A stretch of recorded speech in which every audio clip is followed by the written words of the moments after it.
Kristi tells us about the time she was surprised by Steve Harvey. There was a surprise behind the surprise. So let's talk about the award with Steve Harvey and then what the surprise was you got while you were on the show. Yeah. So Steve Harvey had seen me somewhere. I'm not sure where, but he has somebody call my office. And so my right hand, my ride or die that's been with me forever, and she and I have learned this industry together. Her name is Kristen Brown. She said, Steve Harvey wants you to be on his show. And I go, Family Feud? And she said, no. I didn't know he had a Top 10 show. answers are on the board. Name the dog that you don't want to have bite you in the ass. A porn dog, a Belgian Malinois porn dog. Welcome to Game of Crimes.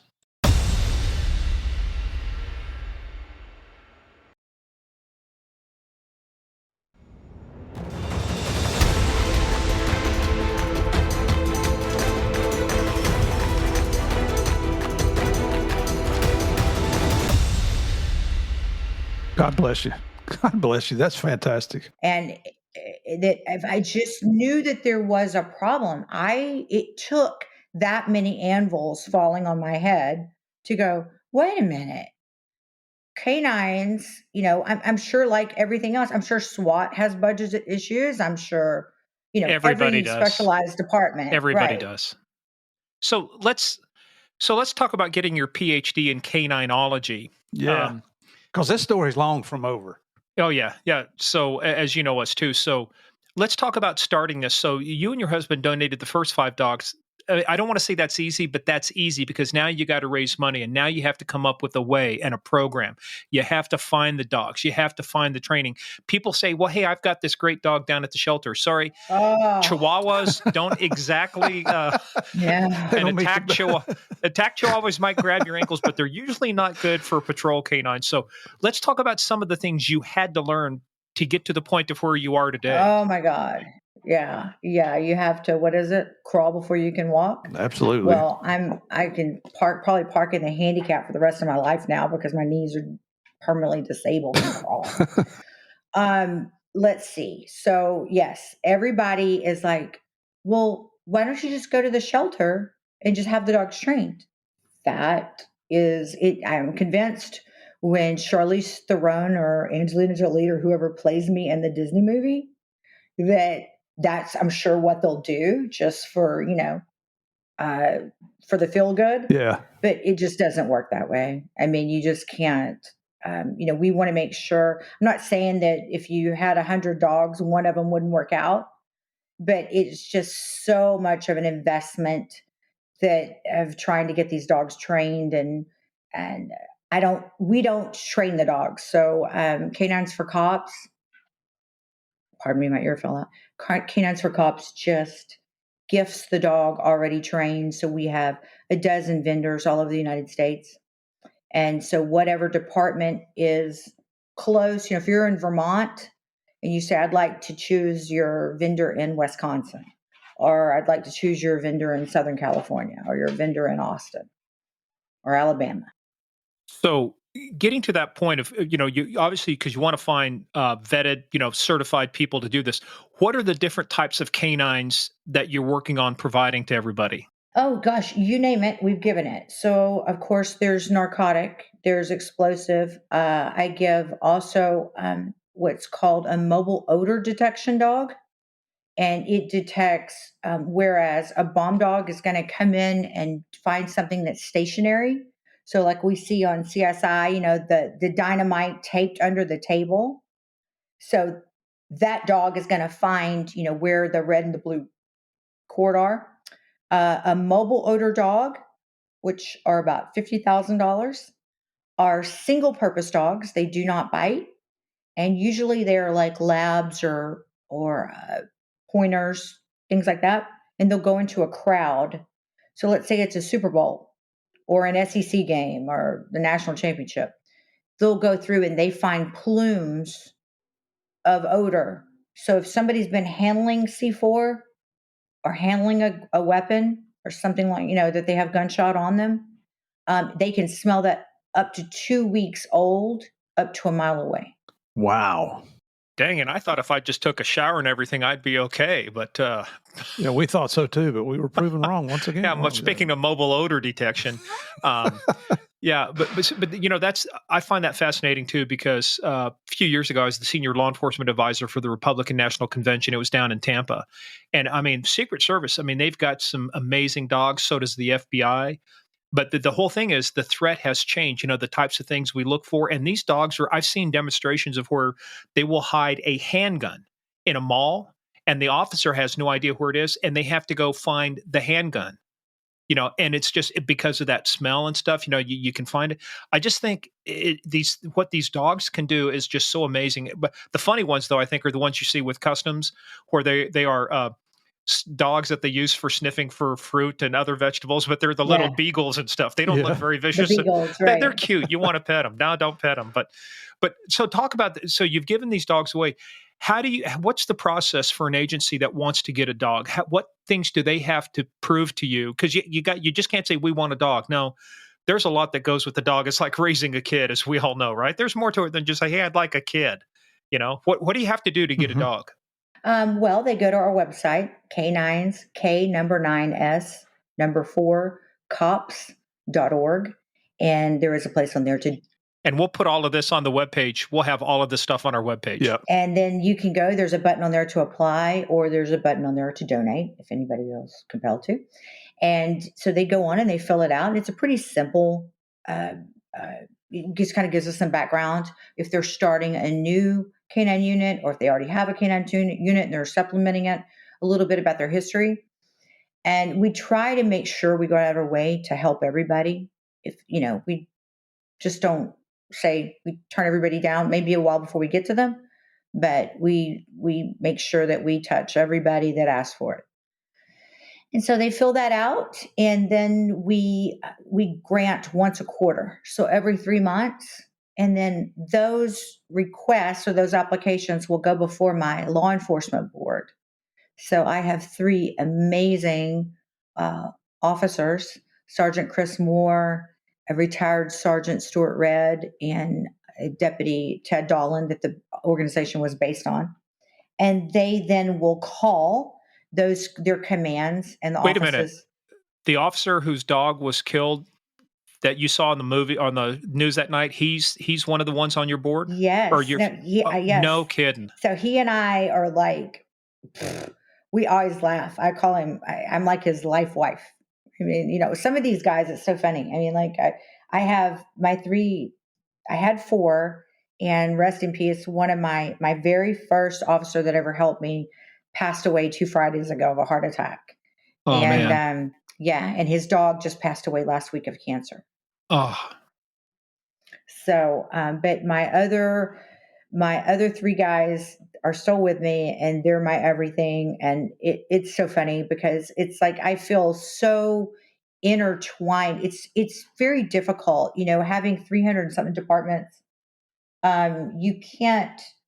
In the beginning, I'd say, how did your son do in the t-ball practice, or how did your daughter do in gymnastics? And now you can't. It's just too big. I can't keep up with all the people anymore. So my guys are a great buffer for me. They kind of interact with all my law enforcement. let's continue on from that because the dogs, they do things. And one of the things that came off of your site is over the years that you've been providing these dogs, they have in terms of seizing and recovering, capturing, they've captured fugitives and stuff, but just in the pure amount of just things like drugs. I think your website says you estimate the street value close to $2 billion. So the amount of dope that's been taken and drugs and dangerous stuff that's been taken off the street. Yes, it's over that. And yeah, something like 25,000 felony arrests and 100,000 weapons. And it's just the list just goes on and on. It's amazing. When I first started doing this, somebody gave me some great advice. And they said, keep your powder dry. And I said, okay, I've heard that before, but I don't really know what that means. And they said, don't be the lady that just gives dogs. Be the lady that makes an impact. I'm like, okay, well, that's kind of the plan. And they said, no, you keep up with the impact that you make. I was like, okay. Well, so then I was at a Texas A&M football game, and I saw Johnny Football doing his thing. And, Johnny Manziel. yeah, he Yeah. runs for 5,000 yards, at 100 miles an hour. I mean, I don't know, whatever it With is. 68 gallons of blood in him. 68 gallons of blood. That's right. And, all these stats. And then it dawned on me, that's what each one of my dogs have to have, is their own history that comes with them, follows them no matter what. So part of, the gifting process is that, there's a time period, every so many weeks, the officers turn in all their data and their stats to us. So if it's just a narcotic dog, or maybe it's a lithium battery dog. Well, hey, talk about that for a second. That's interesting. Why would you have a dog sniff lithium batteries? Thumb drives. So remember Jared, the little porky pedophile that had the The short subway eyes? guy? Yeah. So, The formerly porky pedo. yeah, the guy with the short eyes. He that's how he got busted, was his thumb drive. They found it on a computer drive. And so I had one of my sheriffs call me and he says, I need a porn dog. I said, a corn dog? And he said, a porn dog. And I said, I thought you said porn dog. I know. He did. He said porn dog. And I said, well, Sheriff, these dogs don't read. Well, half the deputies in our department are porn dogs. So I said, sorry, we got to get a shirt for that. I'm a certified porn dog. So anyway, he wanted a dog to sniff, electronics. And so that's I'm glad you said electronics after that. Yeah. Oh my God.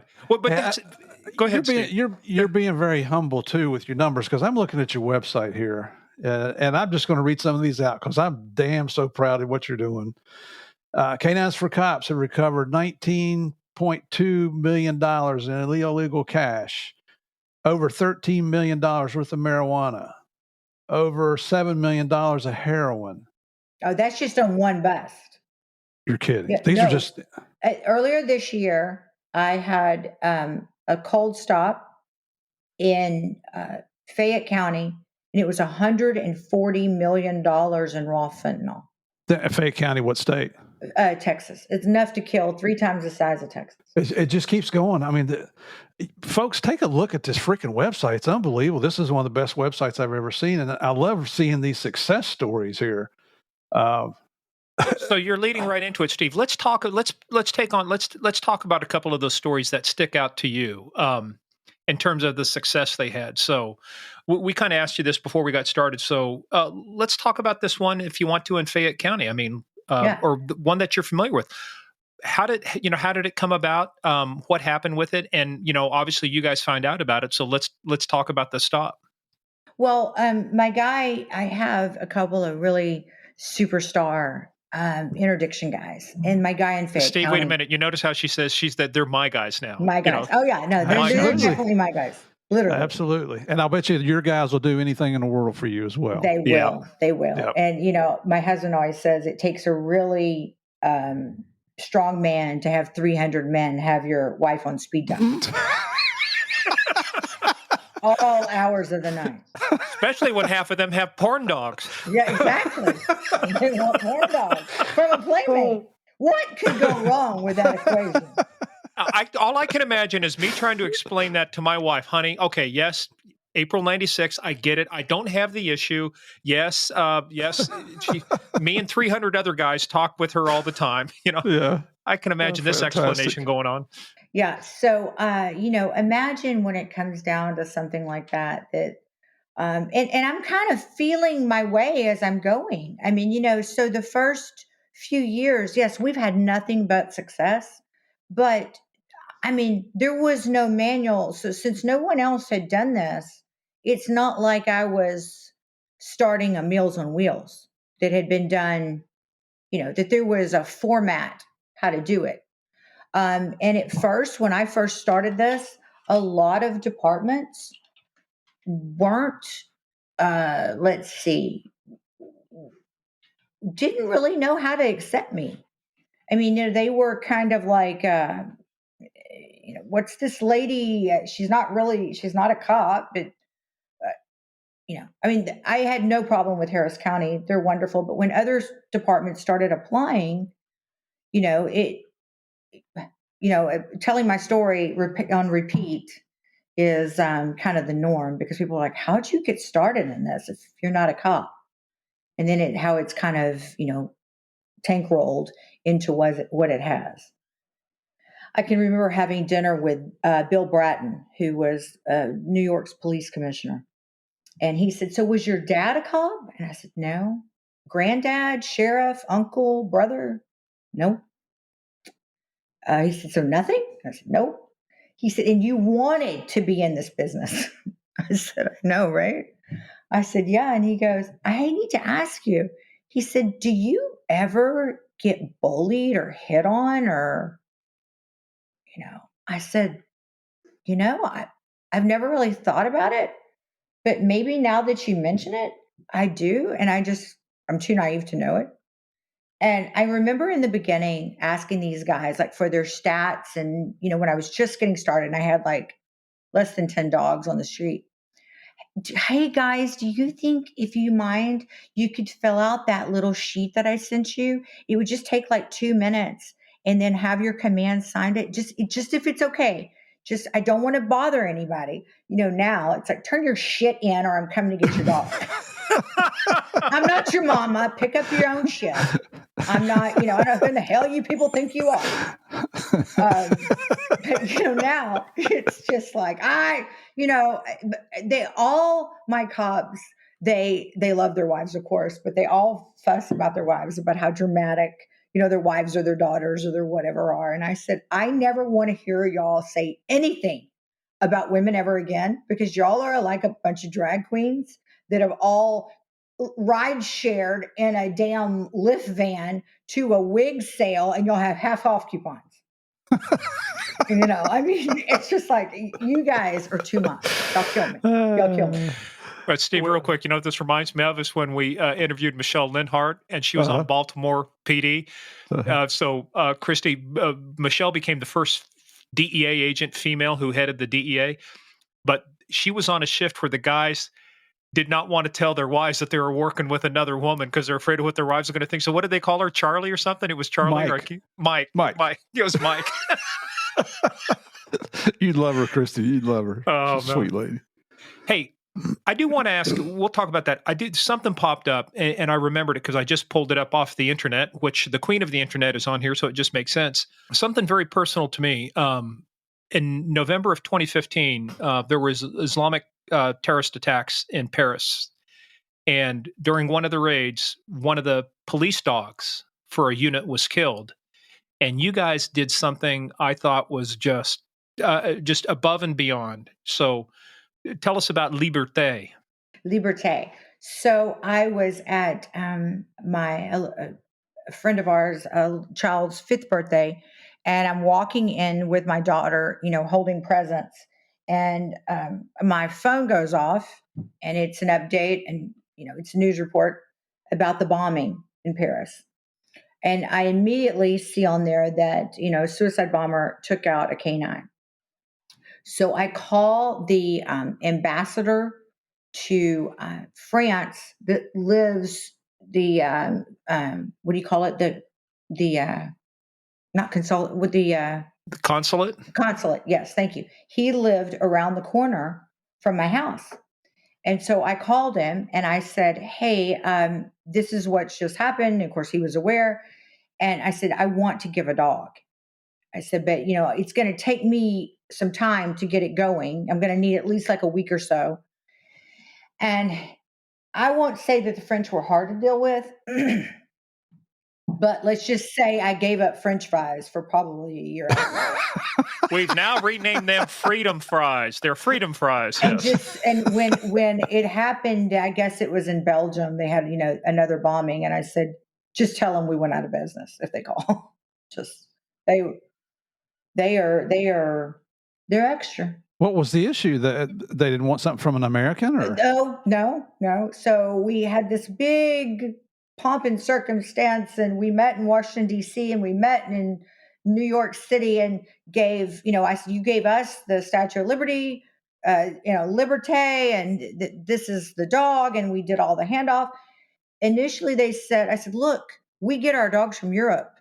Why don't you just go over to my vendor in Europe and pick what you want, and then I'll take care of everything on my end? No, we want the dog's passport stamped American. I said, okay, well, dogs really don't have passports. They have, they call them passports or whatever, but it's not going to be, it's going to come from Europe, the dog. So I had to ship the dog to America just to ship the dog back. And their dogs over there all have to be so many inches. They have to be male. They have to be fawn, no white on their chest. They have to have a black muzzle. I said, what is this, the Rockettes? I mean, I've never heard of anybody dropping their bomb or their weapon because nobody didn't match. Unbelievable. But what kind of dog did you end up giving? Belgian Malinois. And tell people about these dogs, because they are like frickin' awesome. Yes, they are. I'm not encouraging people to go out and go get one, because then they get them. Don't try this at home, kids. Yes. Yes, don't try this at home. As I'm looking at both of mine, they are live wires. They are very, very, very smart. They're in the Shepherd family, but they're a lot thinner in body, a lot leaner, more aerodynamic. Weigh a little less, a little smaller, but they're very fast, 30 to 35 miles an hour. A very, very strong bite, 400 or 500 pounds per square inch. And the dog that got Osama bin Laden was a Belgian Malinois. So they use Belgian Mals in the military because they're so fast and they're agile, and again, they're brilliant. And you ought to see the pictures when the SEALs and the other special forces people jump. They've got their dog on the front of their chest. It's got a muzzle on there to protect them. And they're jumping out. These dogs are like, it's my favorite thing to do. If you thought sticking your head out of a window at 30 miles an hour was fun, Yes. Wait till you jump out of the back of a C-130. Yeah. Right, exactly. And you've seen those. I've seen those they have oxygen masks on. They have goggles on. They're really cool looking. Well, so when Cairo, which was the SEAL Will Chesney's dog, that when they went into Pakistan to find Osama, he had his little GoPro on the back. So they send the dog in first, so they can kind of get a lay of the land of, the layout of where they need to go in and where the bad guy is. So Operation Neptune Spirit. My one quick aside is, when I was telling you being down there in Florida for the Republican National Convention, one of the highlights we got to go to the CENTCOM, which is at MacDill Air Force Base, for a classified briefing and all this good stuff. And the Major General takes us into this thing called the CPOC, which is the Central Point of Command, I think it's called. And then he says, hey, you guys want to see something else? And we're all like, yeah. Takes us into this real small room, and it's called the FPOC, the Forward Point of Command. And there's this desk that's just flat. He hits a button, and out of the desk rise all of these phones. And I had worked for Cisco, so they're all Cisco phones, hardened and stuff. And I instantly got to say, okay, which phone? He pointed to the phone. I touched it. That was the phone that the commanding general gave the order to launch Operation Neptune Spear to get Osama bin Laden. The order was given in a little small room at CENTCOM, at which launched all of these guys. And it was like, I didn't wash my finger for like 6 months, I think it was. It's like, stay away from the finger. You don't get it done. Anyway, we diverge. We go back to this because, this is like, if I remember right too, for the dog, they had to hold off on even recognizing the dog, because even the dog at that point and the identity and what they did was classified, because these things are targets. Right. They're targets by the bad actors. Right. And, when the same thing in what we do, there are certain officers that we, promote all of our team members on social media, and there's certain officers that we can't. Maybe they're, working alongside our special force with, HIDA or DEA. Well, there's a Mal now. Well, hello, sweetie. What's that one's name? Does he have anything in his jaws? Actually, he's bless his heart. He's got a tennis ball. He just anything. I have two of them. One is Batu, and the other one is Liza. For Liza Minnelli. Yeah. Liza is extra. And my two of my vendors were wonderful enough. Batu is retired. He broke a leg or fractured a leg or hip. And so he's living the best life here on my ranch. And Liza is just extra. Any Sweet. issues with the dogs around your daughter? No, she's no, and she's been raised around them. So, but again, it's not i- a lot of how what's evolved is more social canines in our industry. Remember, I'm sure when y'all were first starting out and people had canines and they were just ass eaters. In other Mhm. words, the They only growl, you reason come close, they'd growl. right. Stay The away from only canine. reason they were off that, if they were off their, out of the back of your car or off their chain or whatever, was eating somebody. And, now it's not that way anymore. And I was going to tell you our little tie back to Kansas is the same year. I was very busy in 2011. Same year I started K9s4COPs. I was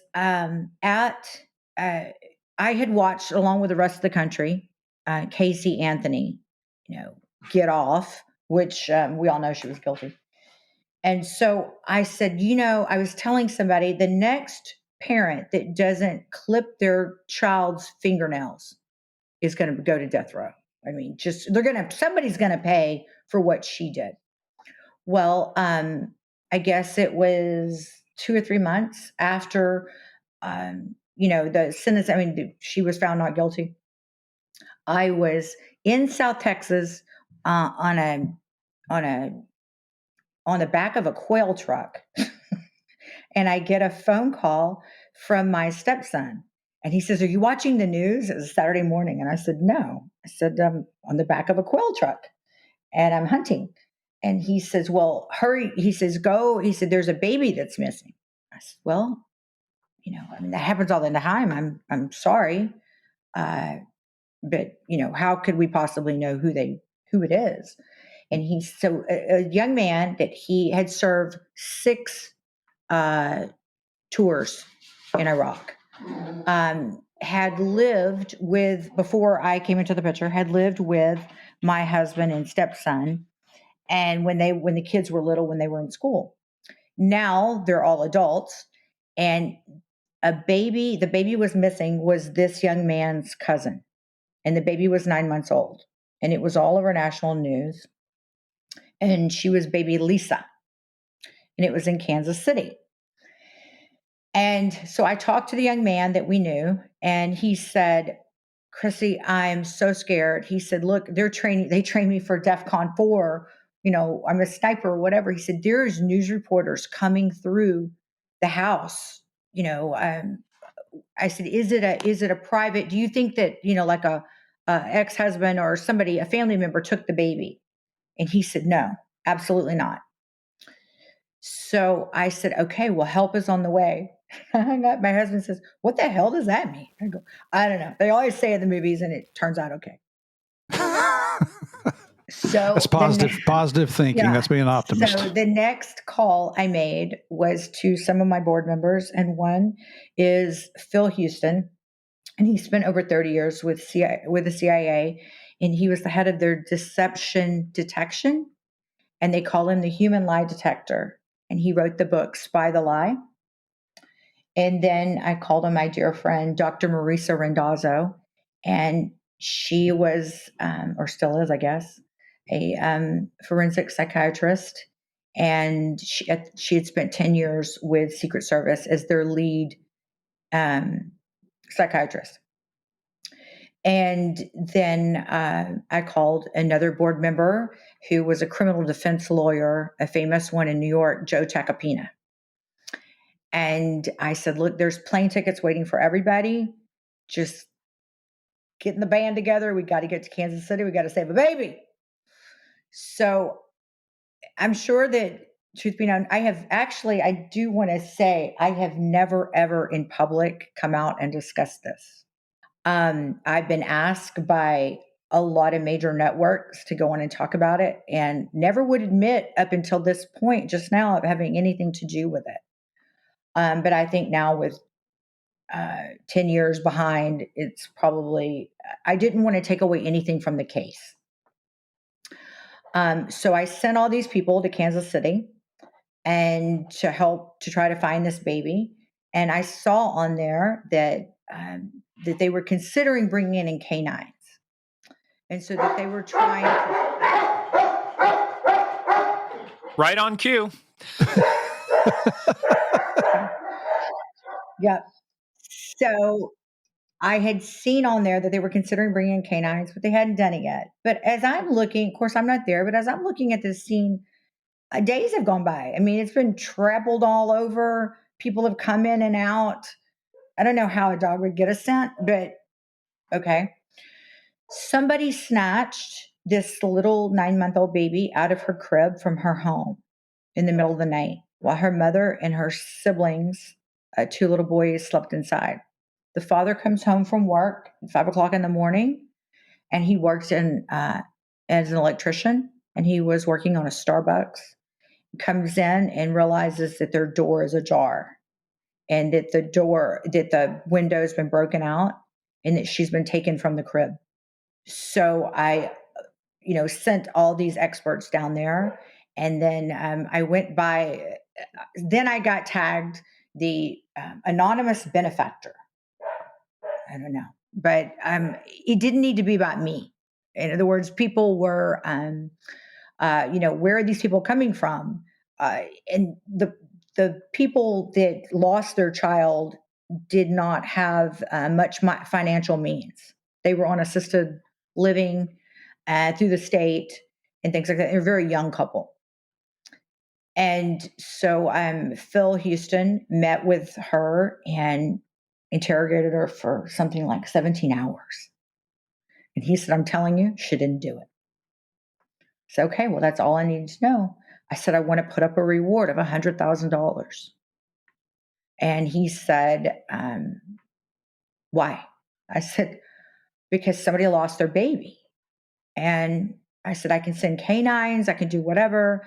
And he said, wait, he said, let's talk about this, because you don't want to do something that's going to change, a figure, put a number on it. So it's going to outshine the victim. These are my words, but I mean, you understand what Phil's trying to say. In other words, let's be careful. Let's think about this methodically, because we don't want it to become just about a clown show about the number and not about the baby. So we decided in the end that 100,000 was the number, and so we put out a press release and held a conference there. And I'm sure to this day that Kansas City PD hates me. But we never found the baby. And this has gone on now. They've done all kinds of specials on, Dr. Phil and A&E and Discovery Channel and things like this, and discussing the anonymous benefactor. And I don't know. It's hard for me still to talk about. I think it's harder for me to talk about that than it is being attacked. But it drove me crazy to know that somebody on a scene that is going to change somebody's life, whether they're raped and attacked or their child was kidnapped, that they not have enough tools there to do their job. Why did they not have enough canines? Why? I mean, is it because they don't have enough officers? They don't have enough cars? What is it? And I think that's all part, I've watched our country kind of sever the past maybe 4 years. I would say since the chokehold situation in New York, it started going south after that. And then, of course, with the tragedy with George Floyd.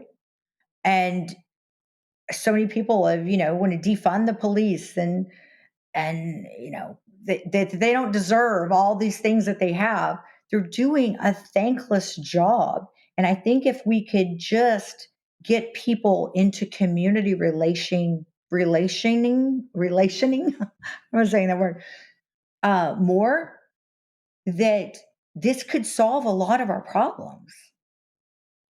When I started right after Sandy Hook, I started K9s4KIDs. And it's the same format as Canines for Cops, but it doesn't have cops in the name because some people are assholes and don't like cops. But as I tell people, if you've got money and you don't keep a child safe in an environment to learn, and you won't write a check for that, you're a jerk. You're just a jackass. Kids shouldn't be forced to learn in a place that they're worried that somebody has a gun, somebody's pushing dope on them, somebody's going to come in and shoot them. Arming teachers is not the answer.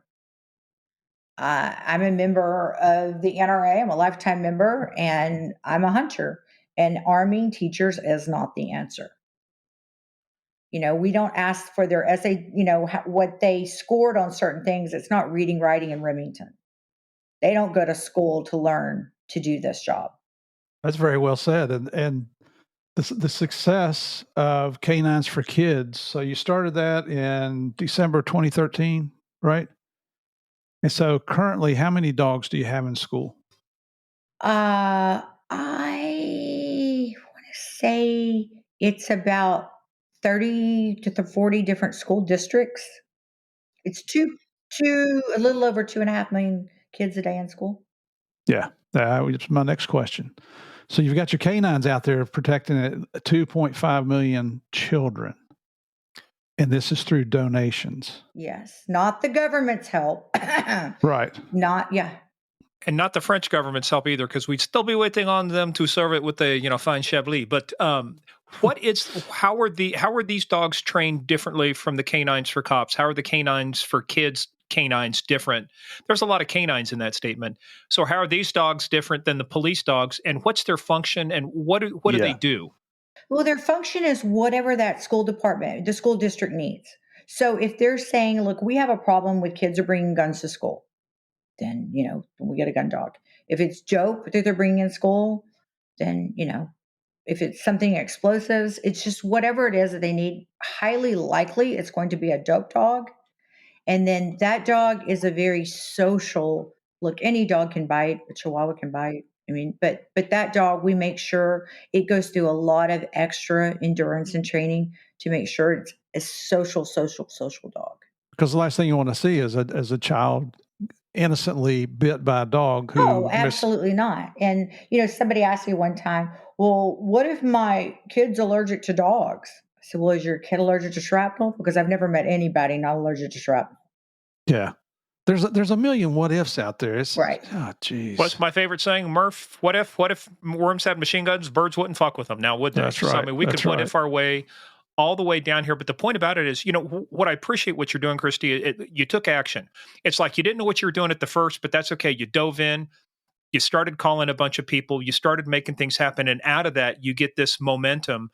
But it's not stopping there. Like I said, what you did with the French, just even though it took a while. The other thing too about that story is, you remember that movie Clint Eastwood made about the 3 soldiers that were on the train? So he was with me. I was about to say, what? I mean, you talk about being in the company of heroes. I mean, you're donating the dog. Spencer's amazing. So Spencer Stone, if you don't know, it's the 1517 to Paris. So Clint Eastwood, there was 3 young friends, and they were on that train to Paris, and they had a weekend, and Spencer was in the service, and they were just going to blow it out. And, I don't know, took the train down to Lyon, took it to somewhere. And so they were coming back, and they were in the back of the train, and they were hungover, and a terrorist had gone into the bathroom and had a automatic weapon, and they heard him when he locked it into gear, and they immediately sat up and realized what was going on, and they took him down and saved everybody on that train. And so Spencer, he was with me, and he was with me in DC as I was getting that award. He was getting an award too from France. And he said, Clint Eastwood is talking about having me play myself. And I said, you should. And then he did. And I just was so proud of him. He's such a great, great guy. Well, I want to ask you about that, because speaking of some awards, there's another one too, Miss Queen of the Internet. You've been on television, you've done some things, but I thought one of the best ones was Steve Harvey brought you on. but that wasn't the surprise. So there was a surprise behind the surprise. So let's talk about the award with Steve Harvey and then what the surprise was you got while you were on the show. Yeah. So Steve Harvey had seen me somewhere. I'm not sure where, but he has somebody call my office. And so my right hand, my ride or die that's been with me forever, and she and I have learned this industry together. Her name is Kristen Brown. She said, Steve Harvey wants you to be on his show. And I go, Family Feud? And she said, no. I didn't know he had a Top talk 10 show. answers are on the board. Name the Yeah. dog that you don't want to have bite you in the ass. A porn Right. dog, a Belgian noir porn dog. And how many gallons of blood does it have in it? Yeah. So I'm like, he has another show. She goes, oh no, he has a talk show. And it came on like at a weird hour in Houston on a obscure channel, but like at 2 a.m. So I said, oh, okay. Well, when are we all going? And she says, no, they can't have Ted, the one that I, started the organization for. He and I really go around and do our thing and we tell our story and it's great. And we have the, Cliff Notes version, we have the Disney version, we have the not so Disney version, we have the, saltier language version. And she's like, yeah, Ted can't make it. He's got something he's got to be at. They don't want any dogs there. I said, what do you mean they don't want any dogs there? And she said, yeah, just in case anybody's allergic I said, so wait, you want me to get on TV with him and tell the story and you don't want a dog with me or a cop? And she said, no. I said, nobody cares. Nobody's going to tune in. Let me tell you what I did with the cops that I didn't bring with me and the dogs that I don't have with me. I said, I look stupid. And she said, no, I was so upset. I missed the first taping because I refused to come out because I'm just like, this is just, maybe he wants to bash cops. Like, who would have me on to talk about canines that you don't have a cop or a canine? I mean, it's just me basically talking. I mean, this is just stupid. So I'm in the green room and I said, I have to go to the bathroom. So they had these big, burly bodyguard guys walk me literally 6 feet across the hall to go to the bathroom. And okay. So I come back. I said, I have to go to the bathroom. An hour later, I have bathroom again. I said, y'all don't need to walk me. And well, they have, it's either 10 or 12 of my cops that each have mouths and they are locked in a room together for 4 or 5 hours. Now, can you imagine being with all of those type A dogs with those guys? And so now that I've missed the first taping, they're all stuck in there. And so the dogs are barking. They're trying to kill each other and they're trying to keep it so I can't hear it, which I don't. So I get on and I'm on set with Steve Harvey and it's Oprah's old studio. So I'm looking out and I see in the clusters, like people sitting together, groups in the crowd, and there's a lot of small children. And so I asked Steve, I said, is it spring break? He said, mm-mm. I said, I'm thinking, you know what? I'm thinking to myself, that's what's wrong with our country. There are people bringing their damn kids here. I mean, I like Steve Harvey, but you listen to a comedian, their asses should be in school. This is stupid. And I'm just saying something to him. I said, don't you think it's always kind of weird that people, like bring their children? And he goes, I don't know. I said, I do. I think it's weird. I said, their asses need to be in school. And I'm going on. He's probably dying inside. He is dying. So now to get an education, aren't you? Yes. So as I'm sitting there, he said, well, so everybody can go to YouTube and see it. It's one of his most popular shows. And so he says, there's some people here that want to thank you for what you do. And I'm thinking, okay, Oprah's going to jump out and give everybody a car and a dog and, we're going to do something. Surely. And you get a dog and you get a dog and dog. So I keep looking at these kids, and there's I don't know, 4 or 5 just little groups of, young children. And as so I said, oh, so he said, somebody's going to come out, and they want to tell you how special you are. And the doors open, and it's all these, a lot of my cops with their dogs. And I think I'd only ever met 1 or 2 of them. So I had never met all those other people I had gifted. And some of them coming as far as like Washington State, Kentucky, Maine. I mean, they had driven from all of Alabama, Iowa. They had come from all over to say thank you. And now I'm ugly crying.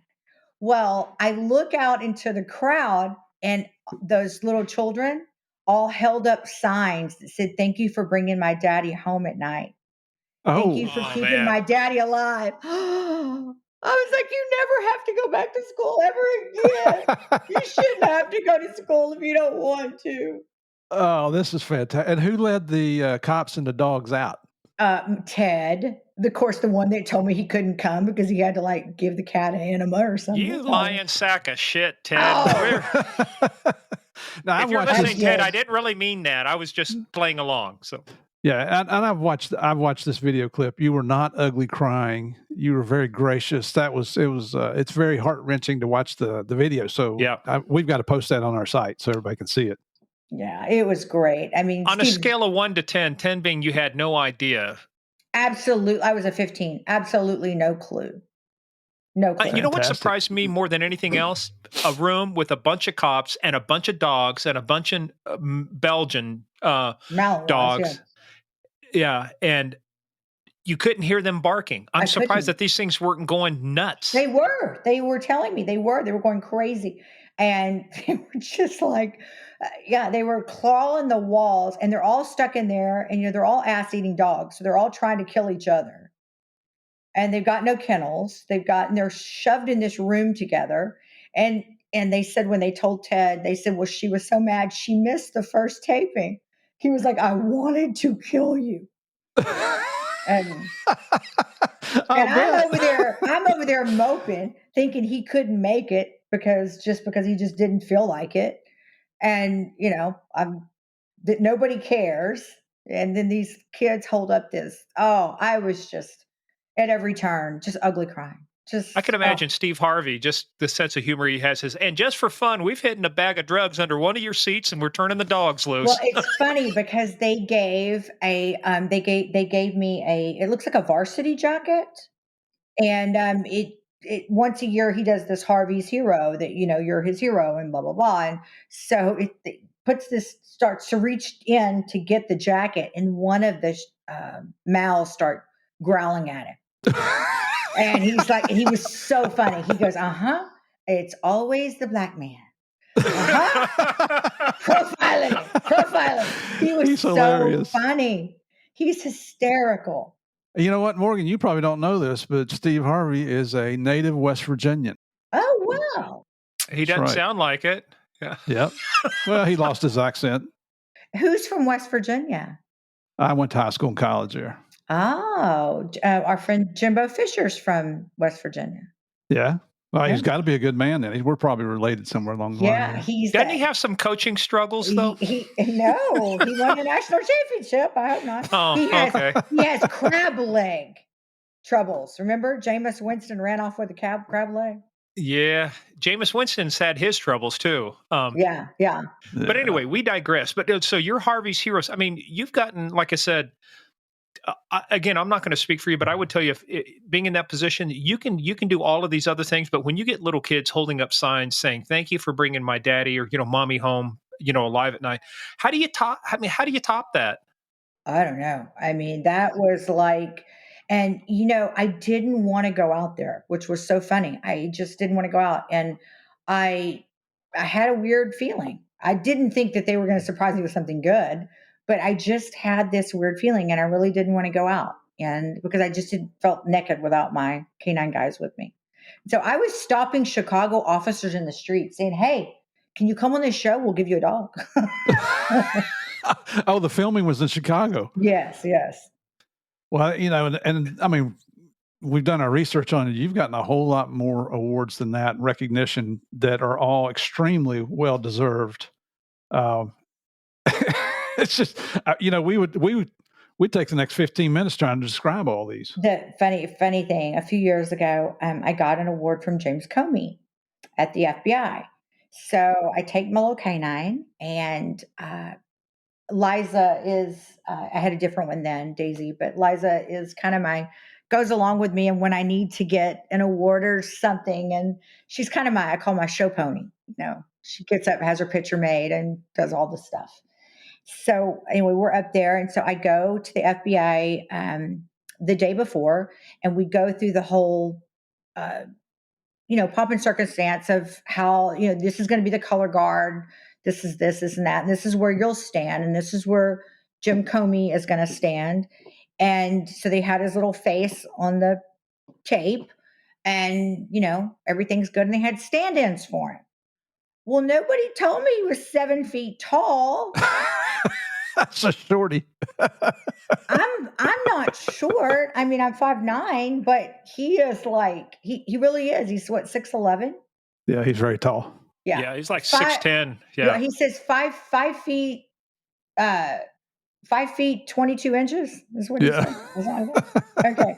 So we get up there, and so now I'm up on stage, and the lights are really, really bright. Like, you don't know if there's 100,000 people in the crowd. You don't know if there's 2 people in the crowd, because it's just so bright you can't see out.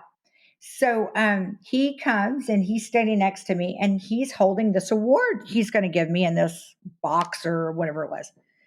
And as he's getting a little closer, the end of the award is kind of pointed. It looks like a sphere. And he starts getting closer to me, and my Mal is looking up and giving him the stink eye. Like, take one more step. Just see where they get you. Take one more step. Well, we had practiced it the day before.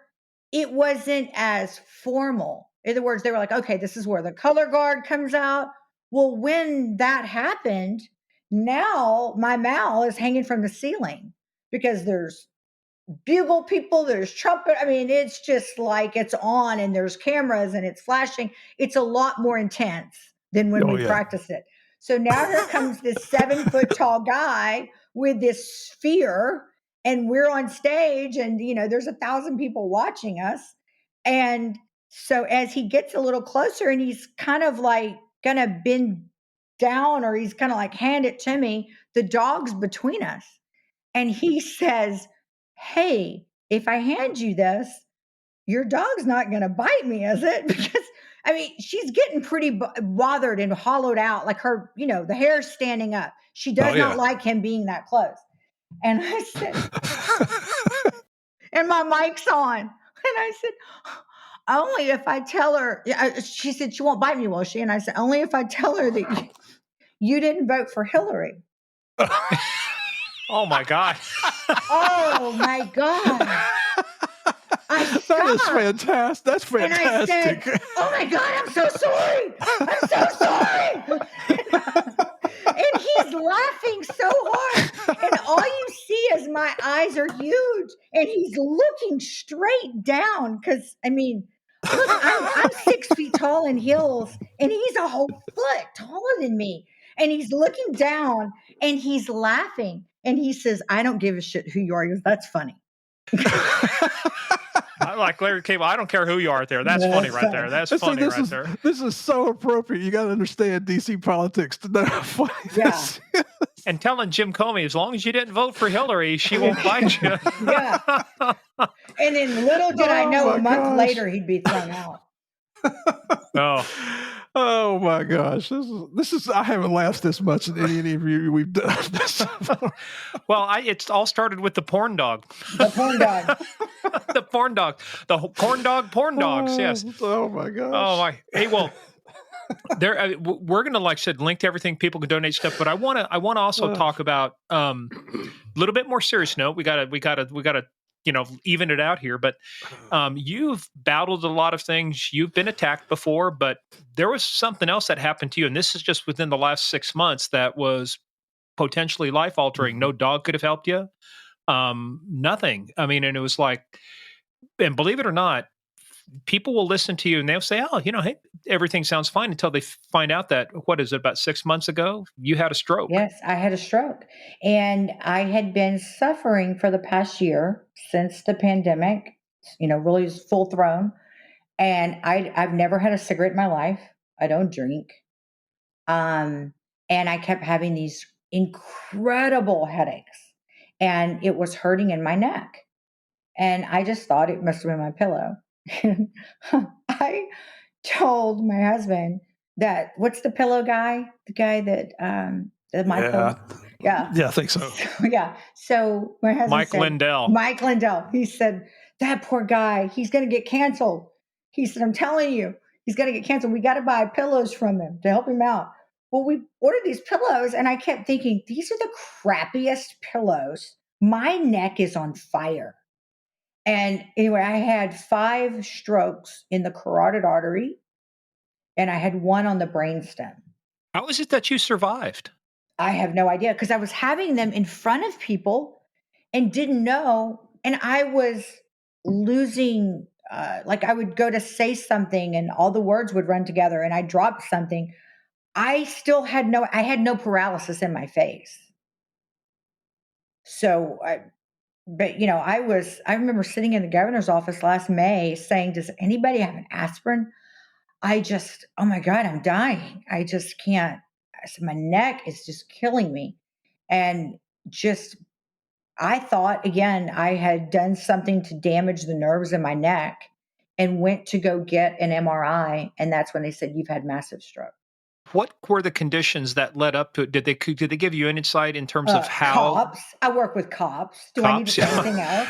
Cops. No, I apparently. work with cops, and my husband's in the oil business. We So, understand I that. mean- We understand completely. And speaking of riding the highs and the lows in the oil business, oh yeah, Yeah, no kidding. yeah. But was it things related to stress? Was there an underlying medical condition? Nope. They said, well, I do have a little thing. I do have a hole in my heart, but they said if they fix that, the PFO, that it would only prevent the strokes from happening 2 to 4%. So I'm like, why bother? If it's my time, it's my time. So, well, how are you combating the strokes? Are they giving you some kind of regiment? No, I just, it was kind of like I take a baby aspirin every day now, which everybody should do, and less stress, which that's been the hardest part for me, because look, when the pandemic happened, it's hard for everybody, but for charities, it's really hard. So, you're out there trying to raise money, and people are worried, if their kids have to wear masks in school. Right now, they don't want to hear your story about active shooters or things like that. They're trying to just get their kids back in school. So it's becomes a difficult, atmosphere to raise money in. But you guys also had a hell of a roller coaster, because I remember reading a couple of articles to where your husband went all in with his business, his shares and everything, and then things tank. And I Yeah. remember one of the quotes that told me that no matter what, you were going to get your way. You said, I believe if I Nikki remember right, you Gilly. said, I don't care if we live in a double wide trailer, I'm going to make it the best double wide trailer on the damn block. Yeah. No, I said, I don't care if I move to a Mickey Gilly double wide. I'll have the first one photographed for Architectural Digest. And that day, I remember Jim Cramer on CNBC said, Mickey Gilly double wide is trending on Twitter. And we don't know. Nobody could figure out what a Mickey Gilly double wide was that So lived what's in the New York. difference between a double wide and a Mickey Gilly double wide? I don't know. It's got like more payments, more ex-wives, more dogs, more You got to know pickup. who Mickey Gilly is. Yeah, exactly. Well, More, if you play a Mickey Gilly record backwards, you know what happens? You get your You get dog your- back, you get your that's truck what back, you get yeah. your wife back. Yeah. That's what There's I a joke, said. but bump. You're doing phenomenal work in the charitable realm with K9s for Cops, K9s for Kids, but you guys aren't limited to that with your charitable work, are you? No. So what What other else? charities are you supporting out there? Well, that was a leading question. You should follow on from that there, Chris.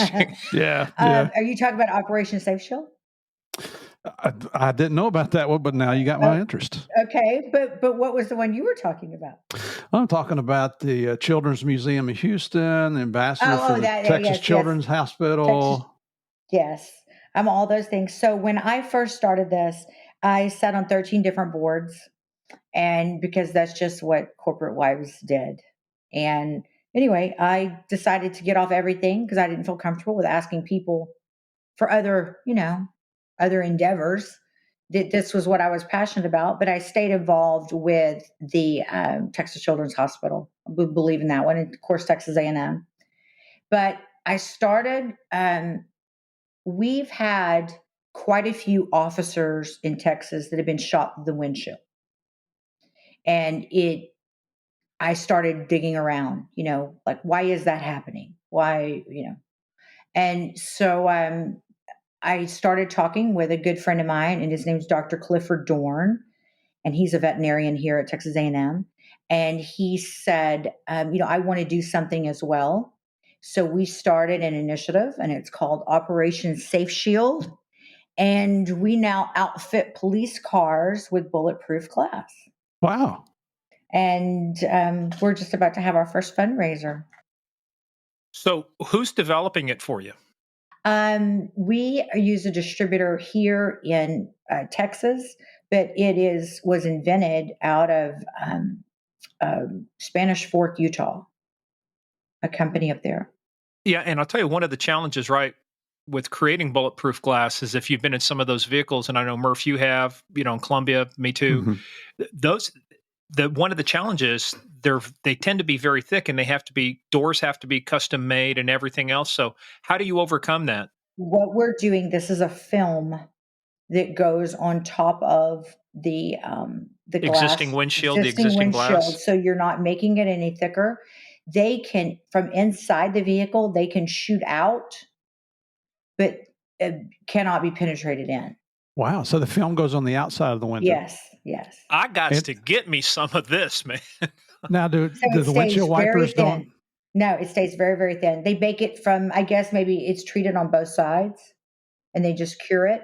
And I will tell you, why is it important to be able to shoot out? Because if you go back to episode 8, 17 Seconds of Hell with our buddy Mike Neal, my buddy from the Arkansas Game and Fish, that's how he took out the 2 sovereign citizens, was with his Bushmaster AR-15, firing through the windshield after they'd already shot and killed 2 West Memphis police officers and just wounded 2 more cops.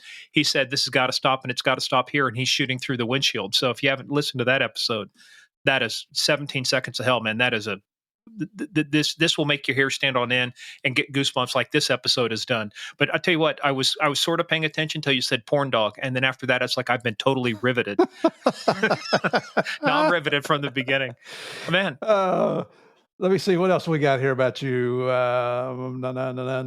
What do you do for fun? For fun? Yeah. We don't have time. Well, that's what we got to know. You got to reduce. You need to reduce your stress. Yes, Murph and I are thinking exactly. Reduce your stress. You got to hang around. You mean when the cartel isn't pissed off at me, chasing me down? I'm in the quarter horse breeding business, and I have a stallion, and his name is Epic Leader, and we breed performance horses and race horses. Now, if I remember right, you were on a podcast out of Canada with some ladies who I was, again, just to let you know, we do our research. I was listening to the podcast, We've had some Canadians on, But that was interesting because it was interesting to hear you talk about something like that and still hear the passion in your voice. Because, man, when you get behind something, there's no sorta in the name Kristi. I mean, it's you're all in or you're all out. There's like no in between. Well, I'm very, very passionate about, it leaves me in awe. People that get up every day and do a job that they expect no recognition for. And that is first responders, cops, firemen, EMT, farmers, teachers. I mean, if we let our country fall apart and keep going the route that it's been going, I don't know what's going to happen, but these are the people that we need to elevate and make sure that they have the tools that they need, because they're forming our future or they're either saving our lives. Very well said. So now you've piqued our interest on something else. Let's talk about the cartel hitman. What's going on with this? Well, who do we got to get? Do I got to call my buddy Dominic Polifron? Do we got to get some guys involved there? Because I know some guys, Steve knows some guys. What do you need from us? Money. I always need money for dogs. Let's see. Spoken like a true fundraiser. I have dogs along the border, and I get to the point now. I've got terabytes upon terabytes of like all the pictures and the videos, and when I look at some of these, it makes my skin, just the hair stand on edge when I see these politicians playing the border and talking about, either there is a problem, there isn't a problem. Yes, there's a problem at the border. And we post a lot of what we get, our seizures, on like our Facebook page and our Instagram for K9s4COPs. But politicians don't want to recognize what's coming through. This is why we can't get help. They don't want to recognize what's coming through our borders. And it's like I tell my guys at the border, look, if you get a load of 500 pounds of crap weed, I promise you 5,000 pounds of hydroponic just went by you and filling out the paperwork. I mean, they have a whole system down there that will never. And I've watched the cartel at the racetrack. They're in the horse industry too.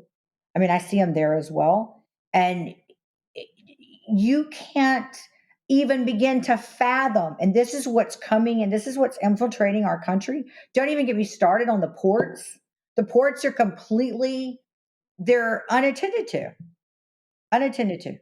And, I tell these people that are running for office that come to me, like they're going to get some re-endorsement, that what are you going to do about our ports? What are you going to do to if I'm elected, you help me get elected, I'll make sure that your dogs never go without. Okay. Well, you make sure now, and then we'll talk about it. Put up or shut up. Right. But the cartel, I've gotten a few love notes from them. Just, I had to laugh. One of my guys, Randy, my canine handlers, he's just a badass. He says, there was a hit out on him, and it was $20,000. And I said, $20,000? So that's nothing. I said, I can't believe that. I said, I'd be embarrassed. I wouldn't even tell anybody. $20,000. I said, you've taken $1 billion worth of their dope, and 20,000 is all they're going to put up for getting rid of you. And he says, well, I wasn't going to say anything, but now that you won't let it rest, all they were going to give for the lady that gave me the dog was a Groupon coupon. My, how we have sunk. I'm only worth a coupon. How much were you worth in Colombia, Steve? Yeah. There's a $300,000 price tag on our head. Yeah. A Groupon coupon. Groupon coupon. I stopped teasing him. I stopped teasing him after that. Well, man, I don't think you're short for words, but I bet you were after that. No, I was. And every region, every department, everything has its own story. I mean, has its, what they're dealing with. And I'm having school buses that come over that have heroin or fentanyl, hidden in the seats. They have kids on board. And it's like, what do you want to wait for? These people to show up at your door? I mean, they're here, and we're not doing anything. Those people are real scuzz buckets. Yeah.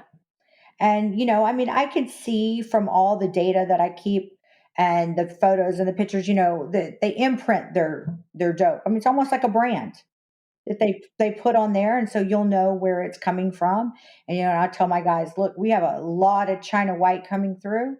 And so keep your eye out for this, or liquid meth or whatever. If you'd have thought, if someone had told me those are going to be words said by you 25 years ago, keep your eyes peeled for China white and liquid meth, kids. Well, even 10 years ago, as you get your PhD in caninology and everything else, talking like, say, China white, liquid meth, here's what we're doing here. I mean, let me ask kind of a philosophical question. Had it not been for the attack, had it not been for seeing the news article, I mean, these are a lot of what ifs, right? But had it not been for those things, would you have found a way to get involved with something like this? I mean, you seem like driven to do something other than just quarter horses. Yeah, no, but I mean, I sat on a lot of different boards. So, I mean, I did other things beside this. Would I have started this on my own? And probably not. But that's the whole thing. When you look at things, technologies that have been invented or stuff, it's like I hate to use the example like Uber, but the guys who invented Uber did it because they were standing there one time because they couldn't get a taxi when they wanted it where they wanted it, and they go, "Gee, wouldn't it be great if we had an app that did this?" And then Uber pops up, And so it takes somebody that's gone through some kind of pain, and yours was the worst kind of pain. I mean, you were attacked. And then it's the emotional pain of being able to empathize with somebody and see that their dog is how much it meant to them and to do something like this. So, I mean, look, there's all sorts of people who do things in this world, but very few of them do what you've done, which is you've done something about it. I mean, you just didn't sit there and do hashtag hate to see this happen. I mean, you said hashtag fuck this shit. Let's do something about it. I'm having a software built right now to, calculate all of our contraband, because the DEA pissed me off because it wouldn't get off their ass and do what they said they were going to do, and they wouldn't help me. Murph, we need you to make a call. Got to make a call. Yeah. So I left and it went to hell. So are these motivating factors? Absolutely. Absolutely. Would I have probably started this on my own if I hadn't had? No, because I wouldn't have had that motivating factor. Well, you know what, Kristi, I don't believe in coincidence. I don't really believe in luck. I think things happen for a reason. Extremely sorry that you had to go through an attack on you by some piece of shit that should never get out of prison the rest of his life. But all of these factors coming together have led to where you are right now. And the reason we're talking to you today, the purpose of our podcast is to show the world what really goes on in law enforcement. And you're doing that. And I love the way Morgan said, you didn't just sit by and say, somebody ought to do something. You stepped up and you freaking did it. And you're continuing to do that. So, we don't have Harvey's heroes. You can be Murph and Morgan's heroes. You're a hero in our freaking eyes. I'll tell you that. You're queen of we'll call you queen of game of crimes to go with queen of the internet. But I will tell you, you epitomize a principle that was created, believe it or not, back in 1829, I believe it was. Sir Robert Peel was the father of the London Metropolitan Police Department. And he was also the father of modern community policing. And one of the principles said the police are the public and the public are the police being the only members of society paid to give full time and attention to duties which are otherwise incumbent upon everybody. And you've taken that principle of community policing, which you said, look, I'm not the police, but I am the public. And just together, like the police, we both have a duty to keep people safe, to keep our community safe.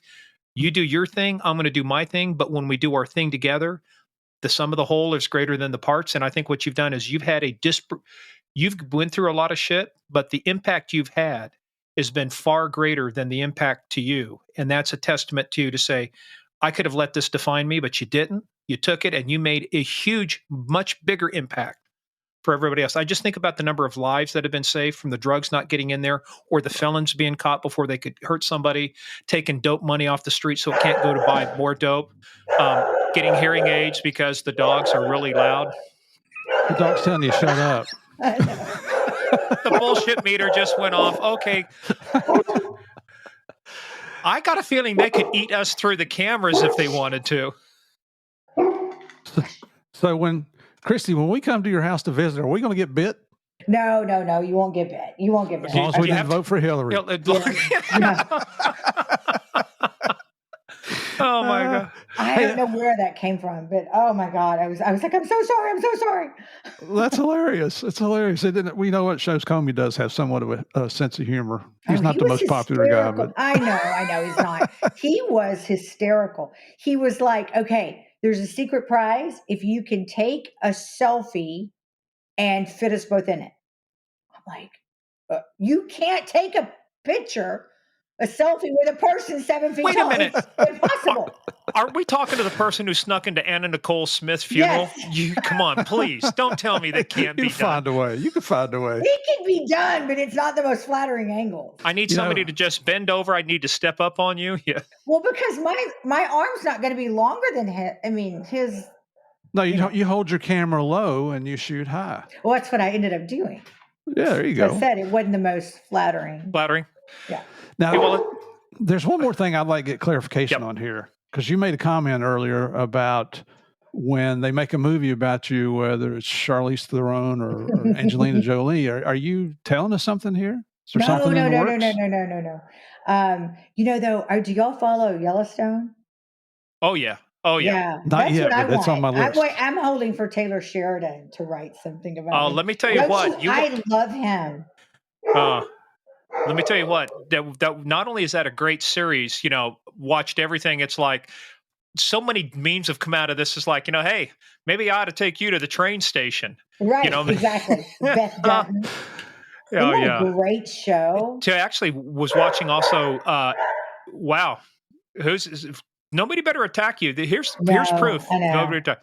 1883 with Tim McGraw and Faith Hill. That has been set the origin story for Yellowstone. I was surprised at how good acting. Tim's always done good. I was surprised, but the daughter, she is. I think the best actor in the whole thing on 1883. I agree, and he's got quite a few spinoff shows coming off of that.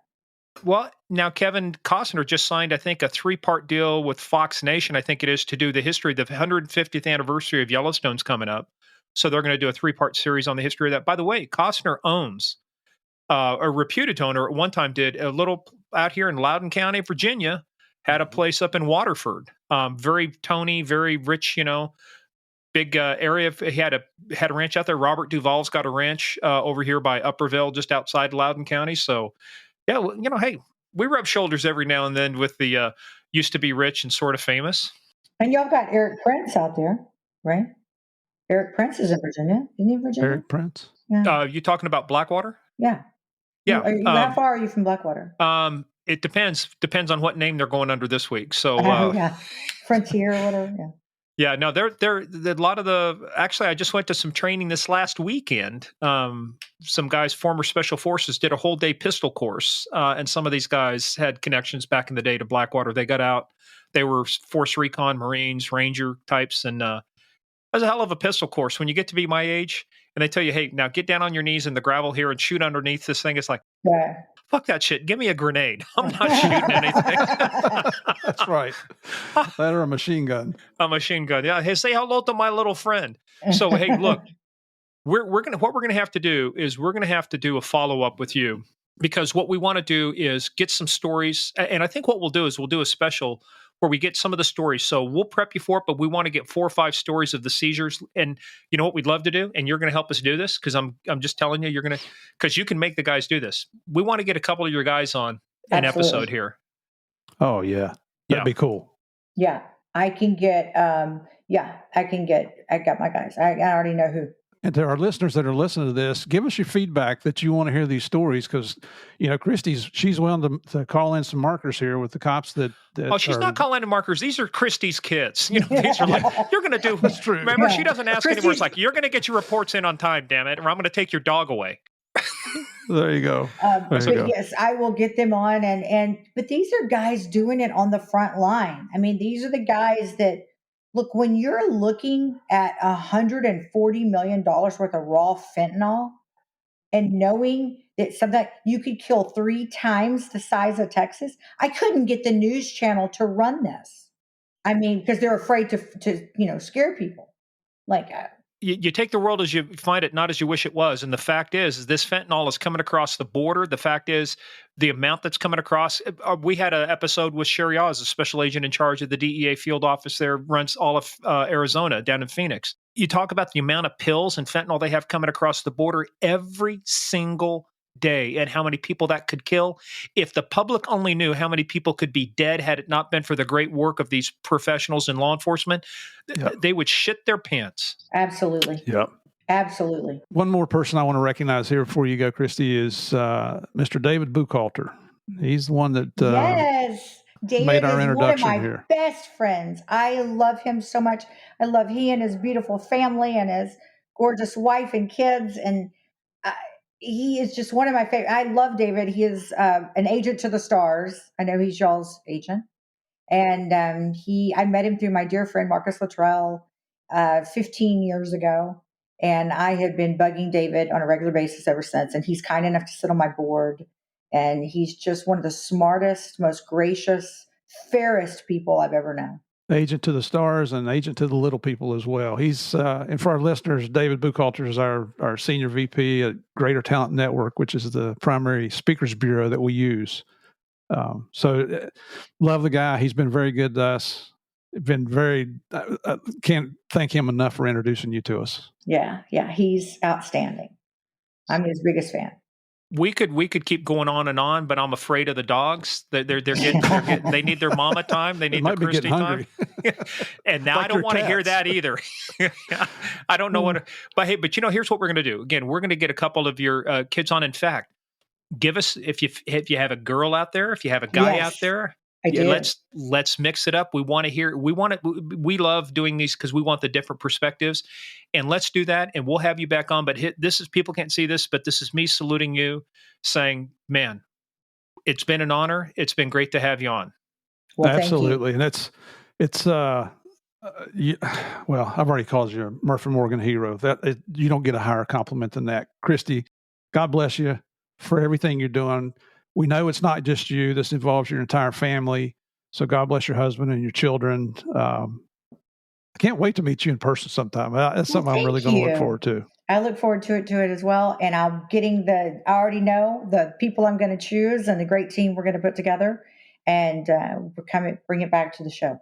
All right. Sweet. So when we meet, no dogs. Sorry. Okay. No dogs. No dogs. I want to meet them. I want to meet these dogs. I'll meet them at a distance. I just don't want to be dinner. So, hey, everybody, this has been great. Everybody stay tuned now for the debrief.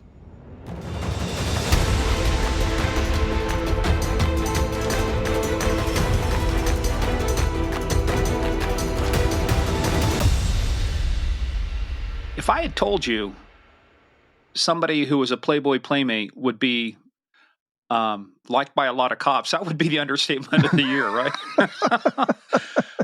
But the thing is, what I thought was, she didn't let one thing define her, not the attack, a very serious attack. This guy, piece of shit, just attacked women.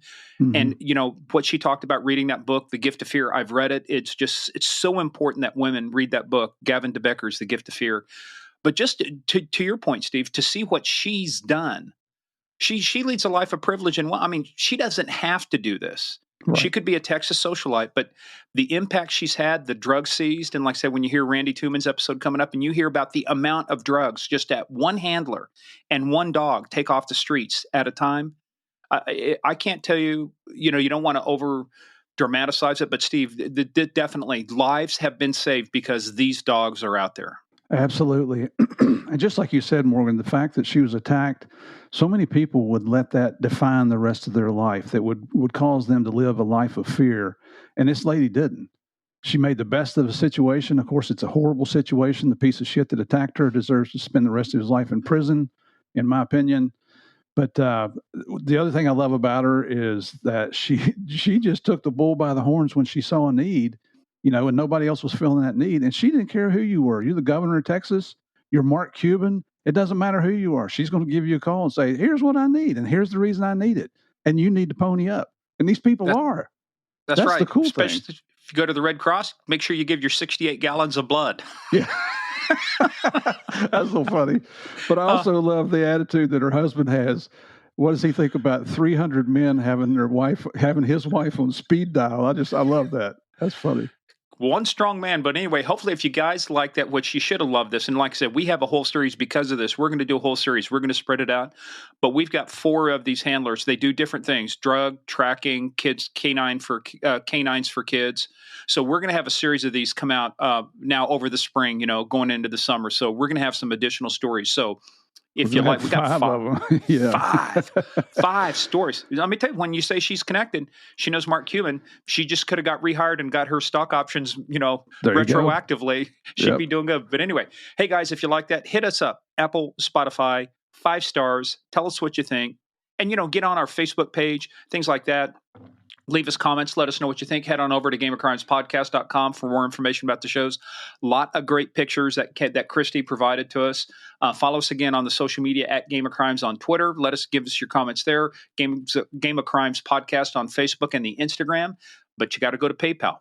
Well, I'm sorry. I'll get to that. I almost got ahead of myself. I'm so excited about this. PayPal.com. Use our email, gameofcrimespodcast@gmail.com or paypal.me/gameofcrimes, whatever it makes it easier. But you got to go to patreon.com/gameofcrimes. I'm telling you, I got some tricky ones coming up for you, Murph. This last 911, kind of on the edge. It was tough. And you're right. Needed a little bit more context. It took them a few days to put this together. Yeah. But if you think that one was tough, I got some doozies coming. So the only way you folks are going to hear what the doozies are is you got to go to patreon.com/gameofcrimes. Am I right? Am I right? Am I right? Well, occasionally. And this time you're right. Now, you won't hear me say that very often. Hey, but listen, everybody, too, check out K9s4COPs and K9s4Dogs to find out more about what Kristi Schiller's up to. K9s4Kids. I'm sorry. What did I say? What are we giving a dog to a dog? We're giving a dog a dog. Hey, dog, you need a dog?